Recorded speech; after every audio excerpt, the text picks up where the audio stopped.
자살하면 정말 지옥에 갈까 궁금하시죠? 제가 얼마 전에 소개해드린 사후의 세계 2회로 오늘 그 궁금증을 속 시원하게 풀어드리겠습니다. 우울증에 시달리는 어느 50대의 가정주부의 이야기다. 아무도 나를 사랑하지 않았다. 남편과 애들은 나를 하인처럼 대했고 항상 그들의 뒤치다꺼리를 해주었는데도 감사는커녕 나를 투명인간 취급했다. 어느 날 밤 내가 울고 있는데도 아무도 귀를 기울이지 않았다. 나는 살고 싶지 않아 50알의 수면제를 삼켜버렸다. 점점 나른해지면서 어떤 검은 구멍 속을 빙빙 돌며 내려갔는데 벌건 불꽃이 활활 타오르고 있었다. 땅은 미끄러운 진흙 같아서 발이 자꾸 빠져들어 움직일 수 없었다. 불길이 너무나 뜨거워 숨도 쉬기 어려웠다. 나는 울부짖었다. 아, 하나님, 제가 큰 죄를 저질렀습니다. 다시 한 번만 더 기회를 주십시오. 나는 기도를 드리고 또 드렸다. 내가 어떻게 돌아왔는지는 기억나지 않는다. 나는 이틀 동안 혼수 상태인 채로 의사들이 복부를 압축 이완시켰다고 했다. 그들은 내가 지옥을 보았다는 것을 약물에 의한 착각 현상이라고 했다. 하지만 그들은 이해하지 못한다. 이전에도 나는 수면제를 여러 번 복용한 적이 있었지만 이렇게 지옥을 경험한 적은 처음이었다. 보드 씨는 죽음의 천사와 맞부딪힌 경험을 말하고 있다. 내가 불량배들의 공격을 받아 죽도록 얻어맞고 발길에 채인 것은 1967년 1월 금요일 밤이었다. 병원에 실려와 수술실에 누워서 수술을 기다리고 있는 동안 나는 어떤 존재를 느끼고 올 것이 왔구나 생각했다. 그 다음 모든 것이 깜깜해졌다. 내 눈앞에 나의 지나온 생애가 영화처럼 지나가는 것을 지켜보았다. 내가 까맣게 잊고 있던 내가 인생에서 취한 모든 생각, 말, 행동이 주마등처럼 눈앞을 스쳐 지나가며 선명하게 떠올랐다. 나는 내 곁에 와 있는 존재에게 내가 누군지 그리고 그가 누구인지 물어보았다. 의사 전달은 언어가 아닌 생각의 흐름으로 이루어졌다. 그는 죽음의 천사라고 대답하며 내가 지금까지는 인생을 제대로 살지 못했지만 두 번째 기회가 주어질 것이며 다시 이승으로 돌아가게 될 거라고 했다. 내가 1967년에는 죽지 않을 것이라고 약속했다. 그 다음에 기억나는 것은 내가 회복실에 누워있는 것이었다. 나는 다시 내 육체로 돌아온 것이다. 그 경험은 너무나 사실적이어서 나는 믿지 않을 수 없었다. 1967년 후반에 교통사고를 2번이나 당했는데도 나는 하나도 다치지 않았고 오히려 2번 다 차가 부서졌다. 나는 천사의 말이 생각나 전혀 당황하지 않았다. 나는 미친 사람으로 몰리기 싫어서 이런 내 경험을 다른 사람에게 말하지는 않았지만 죽음의 천사를 만난 것은 완벽한 현실이었다. 어느 크리스찬의 경험이다. 그는 3번의 심장마비, 3번의 사후세계를 경험했다. 처음 경험은 끔찍했지만 나머지 2은 황홀했다. 내가 처음 정신을 잃었을 때 사람들 말에 의하면 내가 죽었었다고 했다. 내가 기억하는 것은 암흑 속으로 빠져들자 붉은 뱀들이 내 위를 기어다녔다. 한 마리를 떼어서 던져버리면 또 하나가 달려들었다. 정말 끔찍했다. 결국 나는 무엇에 끌려가 땅 위에 엎어졌고 또 다른 기는 물체들이 나를 괴롭히기 시작했다. 나는 소리치고 울부짖었지만 아무도 신경 쓰지 않았다. 나와 똑같은 궁지에 처해 있는 사람들이 내 주위에 많았다. 인간의 목소리들이 고통 속에 아우성치고 있었다. 내가 깨어나서 그곳을 탈출했다는 사실에 얼마나 감사했는지 아직도 생생히 기억난다. 가족들을 다시 보아서 정말 기뻤다. 그곳에 다시는 가고 싶지 않다. 그곳이 지옥의 출입구였다고 나는 확신한다. 2번째 심장마비 때는 간호사가 문을 열고 다른 간호사에게 소리를 치는 것이 기억난다. 빨리 와요. 레드포드 씨가 심장마비예요. 그 기억 후 모든 것이 다시 깜깜해졌고 의료진들이 내게 매달려 있는 광경을 보았다. 이상했다. 나 자신은 아주 기분이 좋았으니 곧 나는 긴 터널을 통과해 갔는데 잠시 후 작은 전만한 불빛이 보이더니 계속 커지고 밝아져서 휘황찬란한 아름다운 빛으로 확산되었다.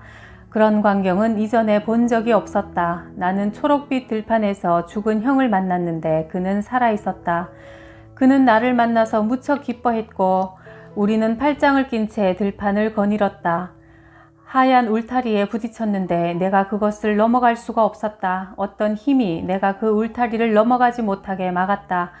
그리고 기억나는 것은 가슴에 쿵 하는 통증과 함께 눈을 뜨자 내 가슴을 압축하는 의사의 얼굴이 보였다. 나는 그곳에서 결코 돌아오고 싶지 않았는데 내가 본 그곳은 너무나 아름다웠다. 말로 표현할 수 없을 정도로.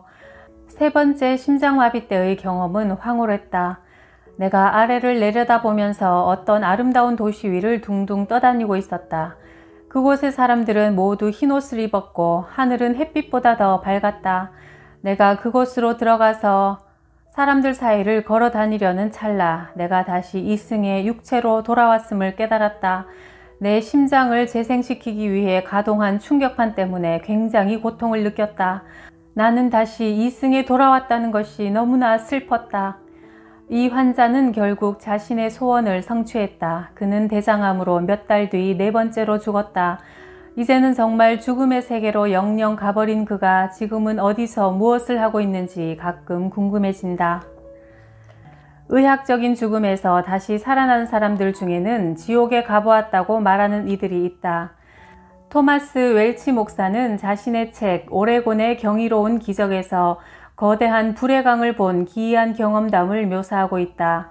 오레곤주의 목재 상사에서 일할 때 수면에서 150m 높이의 다리 위에 이리저리 얽힌 목재를 바로잡기 위해 다리 위를 걸어가다가 갑자기 나는 휘청거리면서 떨어졌다.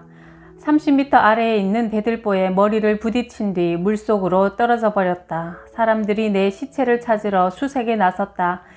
1시간쯤 후 드디어 나를 찾아냈다. 이승의 인간 사회에서 생각할 수 있는 한 나는 죽은 상태였다. 그러나 나는 또 다른 세계에서 살아 있었다. 내가 죽어있던 그 짧은 1시간 동안 내 영혼이 육체를 벗어나 거대한 불바다의 해안선에 서 있었다. 성경의 요한계시록 21장 8절에 나오는 불과 유황으로 타는 연못, 이것은 인간이 볼 수 있는 가장 무시무시한 곳이었다. 나는 내가 살아오면서 겪은 어떤 일보다 그 운명의 1시간 동안 목격했던 일을 더 명확하게 기억한다. 나는 사납게 휘몰아치는 거대한 화염 덩어리에서 조금 떨어진 곳에 서 있었다. 해안선에서 나는 내가 13살 때 죽었던 사람을 보았다. 그리고 나와 같이 학교에 다니다가 암으로 죽은 소년도 보았다. 우리는 비록 말은 하지 않았지만 서로를 알아보았다. 그들 역시 자기의 눈을 믿지 못하겠다는 듯 당황했고 경악과 혼란의 표정을 짓고 있었다. 그 광경은 너무나 엄청나서 말로는 도저히 표현할 수가 없다. 단지 그때 우리가 최후 심판의 증인이 되고 있었다는 것 외에는 달리 표현할 방법이 없다.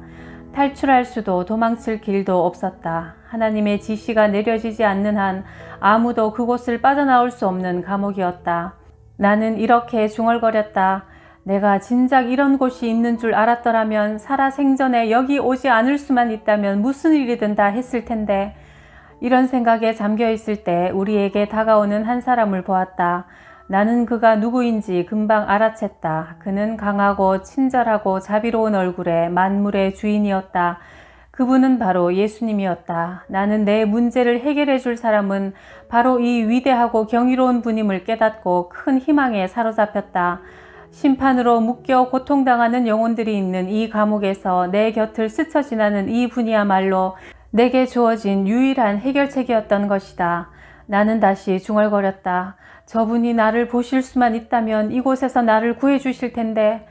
그분은 나를 지나가시면서 머리를 돌려 나를 똑바로 쳐다보았다. 그것으로 충분했다. 몇 초 뒤 나는 다시 내 육체로 돌아오고 있었다. 마치 현관문을 열고 집에 들어오는 것처럼.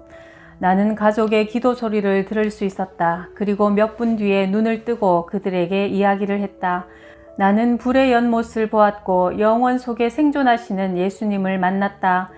요한계시록 20장 10절에서 다음과 같이 말하고 있다. 미혹하는 마귀가 불과 유황못에 던지우니 바로 이것이 내가 보았던 연못이며 최후의 심판날 이 세상이 끝날 때 우주의 모든 타락한 것들이 던져져서 영원히 파멸하게 되리라는 한 가지 점은 확실하다. 기도하는 사람이 있다는 것은 정말 다행이다. 나는 브로크 부인이 나를 위해 올린 기도를 들었다. 아, 하나님, 톰을 데려가지 마십시오. 그는 구원받지 못했습니다. 이내 구급차가 도착해서 나는 포틀랜드의 병원으로 옮겨졌다. 중환자실에 있는 사흘 동안 나는 밤낮으로 성령님과 계속 대화하며 내 과거 생활과 내가 겪은 일을 되새겨보았다.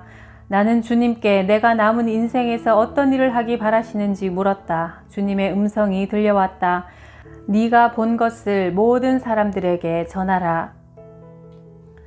또 다른 사람의 이야기다. 나는 췌장의 염증 때문에 날카로운 복통을 일으켰다. 의사들이 내게 약을 투입할 때 내 의식이 점점 희미해져 갔다. 나는 어떤 긴 터널 속을 매우 빠른 속도로 둥둥 날아갔다. 그곳이 지하인지 동굴인지 여기저기서 아주 끔찍하고 기괴한 소리들이 들려오고 썩은 냄새가 풍겨왔다.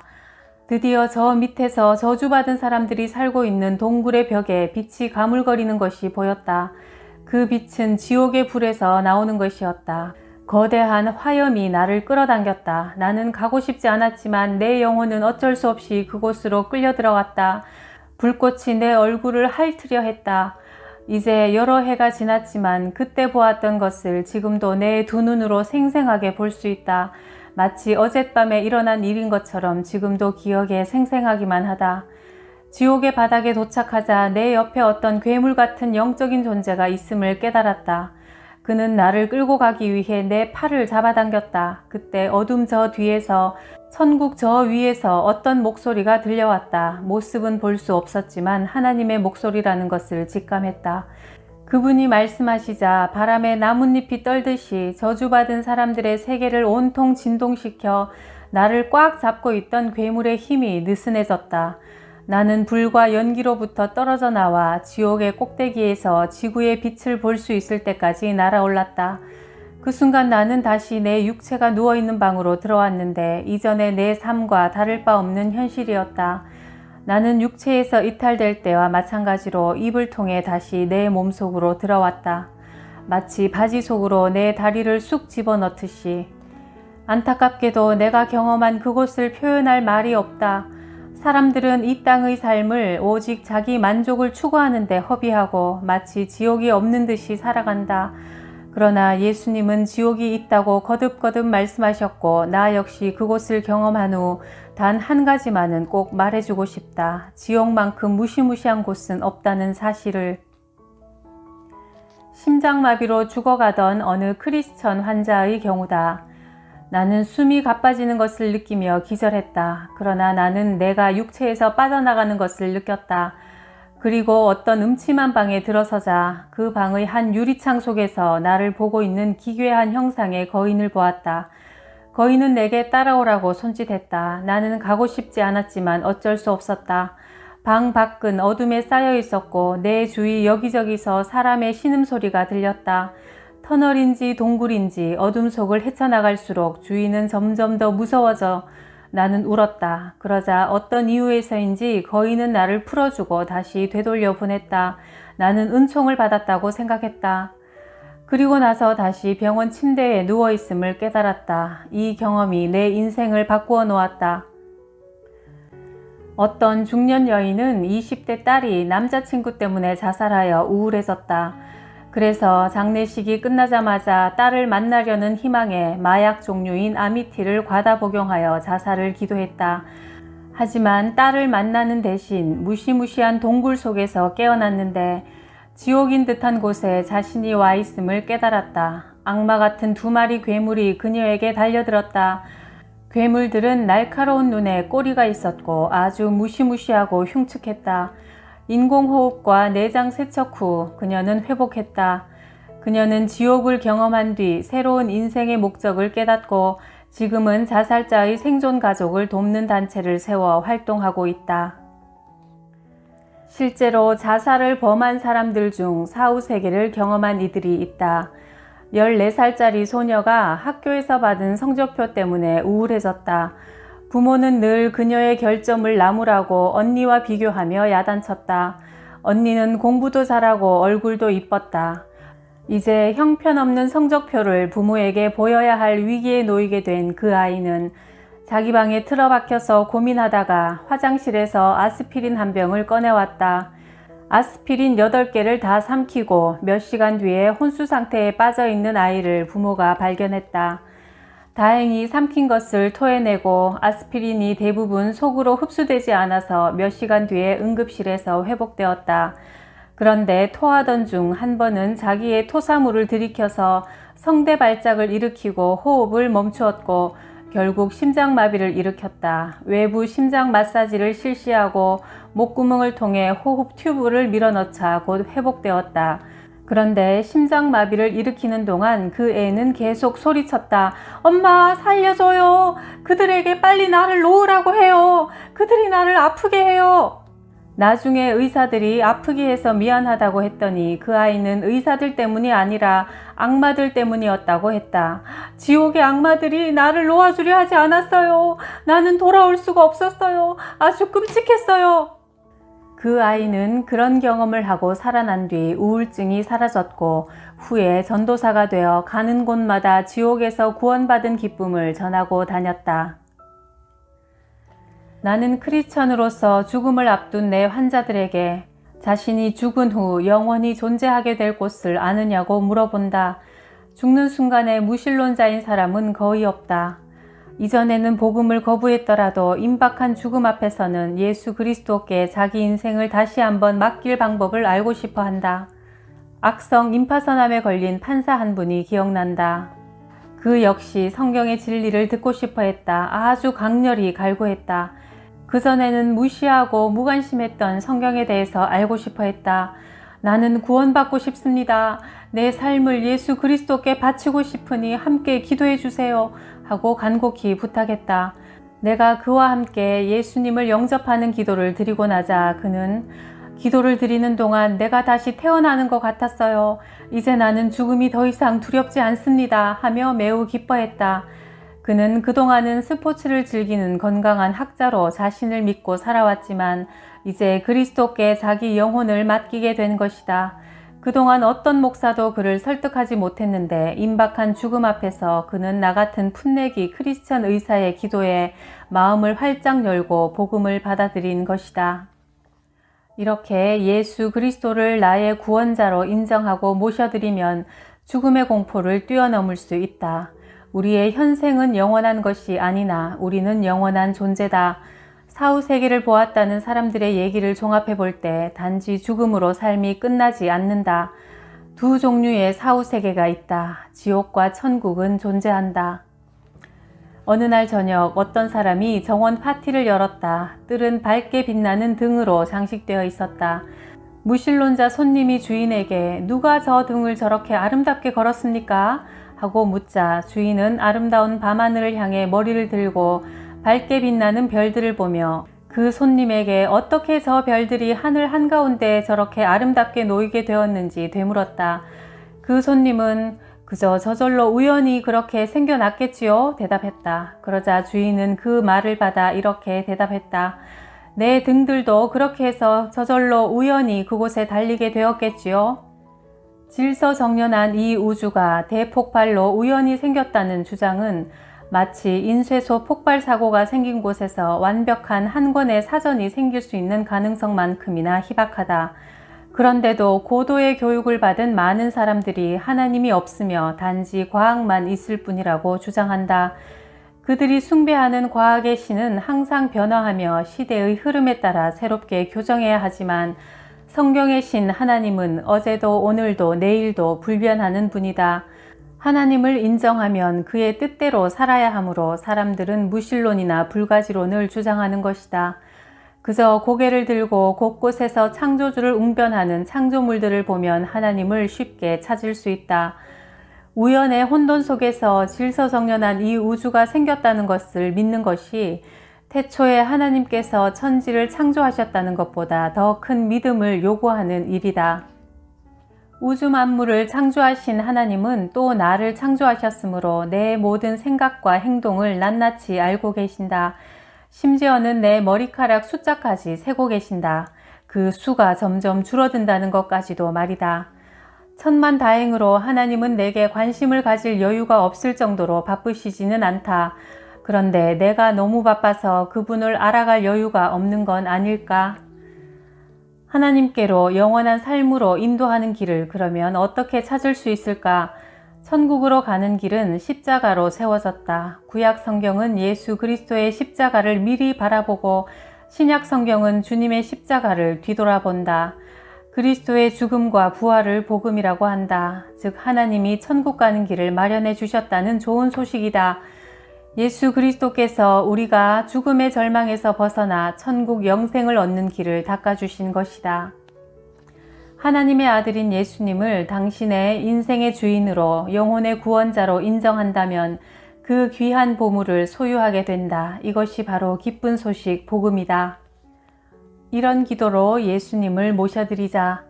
주 예수님, 내 마음의 문을 열고 당신을 나의 구원자와 주인으로 받아들입니다. 당신이 하나님의 아들임을 믿고 내 죄를 위해 십자가에서 돌아가셨음을 믿습니다. 내 죄를 사해 주셔서 감사합니다. 사후 세계에 대해 알려주셔서 감사합니다. 내가 얼마나 소중한 존재인지 깨닫게 해주셔서 감사합니다. 내 삶을 인도하셔서 당신에게 기쁨이 되게 하옵소서. 내 남은 인생을 당신과 함께 하길 원합니다. 예수 그리스도 이름으로 기도합니다. 아멘. 성경에서 하나님은 결코 당신을 떠나지 않으시겠다고 약속하셨다. 그러므로 당신도 그분을 떠나지 않길 바란다. 기도로 언제나 하나님과 대화하고 당신 안에 이미 와 계시는 성령님의 인도를 따라 살기 바란다. 예수님을 따르는 자는 살든지 죽든지 잃어버릴 것이 없는 승리자다. 당신은 이제 죽어도 살고 천국에서 주님과 함께 영원히 살 것이다. 나는 부활이요 생명이니 나를 믿는 자는 죽어도 살고 살아서 나를 믿는 자는 영원히 죽지 아니하리라. 요한복음 11장 25절 26절 말씀.